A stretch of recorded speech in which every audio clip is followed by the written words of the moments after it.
Hello అండి, ఈరోజు వర్షం వస్తుందని పునుగులేస్తున్నానండి. నిన్న ఇడ్లీ వేయంగా మిగిలిన ఇడ్లీ పిండితో ఈరోజు పునుగులేస్తున్నాను ఈవినింగ్ స్నాక్స్కి.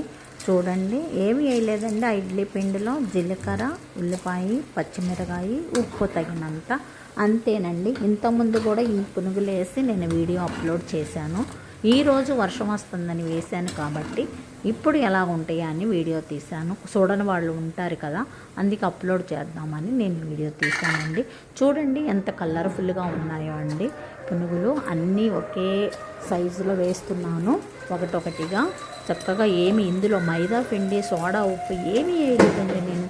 చూడండి ఎంత బాగా పొంగుతున్నాయో, ఎంత బాగా వస్తున్నాయో చూడండి, మీరే చూస్తారు కదా ఎంత కలర్ఫుల్గా ఉన్నాయో పునుగులు. టేస్టీగా ఉన్నాయండి. నేను ఇప్పుడు ఈ సన్న పునుగులు బాగానే వేస్తానండి. ఇలా వర్షం వచ్చినప్పుడే వేస్తాను. ఆయిల్ ఫుడ్ ఎక్కువ వాడకూడదు కదా, మేమంటే మొత్తం నేను ఆయిల్ ఐటమ్ అంటేనే వేయలేదండి.